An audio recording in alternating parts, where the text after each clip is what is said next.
खुद को उपचुनाव में फ्री हैंड क्यों चाहते हैं सीएम योगी? क्या इस बार होगा लोकसभा चुनाव में हुई गलतियों का हिसाब? क्या उपचुनाव के जरिए यूपी में बीजेपी को और बढ़ा पाएंगे सीएम योगी? हाल ही में हुए लोकसभा चुनाव में बीजेपी का यूपी में प्रदर्शन निराशाजनक रहा। लोकसभा चुनाव के परिणाम को देखते हुए यूपी सरकार ने इस बार अपना अंदाज ही बदल लिया है, क्योंकि पिछले चुनाव में योगी सरकार ने अपनी टीम पर आंख बंद करके भरोसा किया था, जिसका खामियाजा उन्हें भुगतना पड़ा। लिहाजा सीएम योगी ने उपचुनाव की कमान अब अपने हाथों में संभाल ली है और बीजेपी से चुनाव में खुद को फ्री हैंड करने की मांग भी कर डाली है। इसे लेकर केंद्र सरकार से बातचीत की गई है, क्योंकि यूपी में उपचुनाव को बीजेपी लोकसभा चुनाव के लिए रिहर्सल के तौर पर देखा जा रहा है, क्योंकि अगर पार्टी ने विधानसभा की सीटों पर जीत दर्ज की तो यकीनन पार्टी के बहुमत के आंकड़े काफी ऊपर हो जाएंगे और इससे विपक्ष को तगड़ा झटका लगेगा।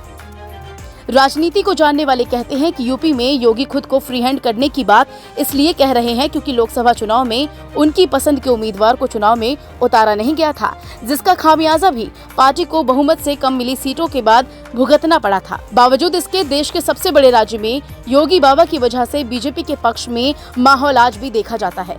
इसलिए इस बार योगी अपनी पसंद के उम्मीदवारों को चुनाव में उतारना चाहते हैं।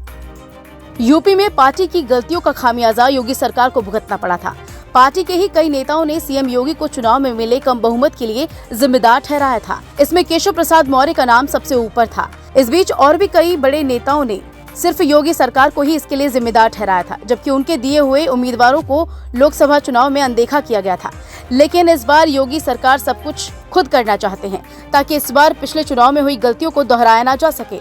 लेकिन अभी भी बहुत से लोग ऐसे हैं पार्टी में जो सीएम योगी की छवि को धूमिल करना चाहते हैं, लेकिन इन लोगों को भी सीएम योगी का संदेश मिल ही गया होगा, क्योंकि जब योगी बाबा के खिलाफ बोलने वाले कद्दावर नेता केशव प्रसाद मौर्य की हेकड़ी टूट सकती है तो बाकियों को भी अपनी चिंता तो जरूर होगी। बहरहाल 10 विधानसभा सीटों में होने वाले उपचुनाव के लिए बीजेपी को टक्कर देने के लिए सपा कांग्रेस गठबंधन के अलावा बसपा भी अपना दम दिखाएगी और अपनी डूबी हुई साख को बचाने की कोशिश करेगी। इस बीच अब देखना ये होगा कि बाबा की रणनीति पार्टी को किस ओर ले जाती है। अगर किसी तरह बीजेपी उपचुनाव में सीटें कम लाती है तो इसमें सीएम योगी आदित्यनाथ की छवि पर तगड़ा असर पड़ सकता है।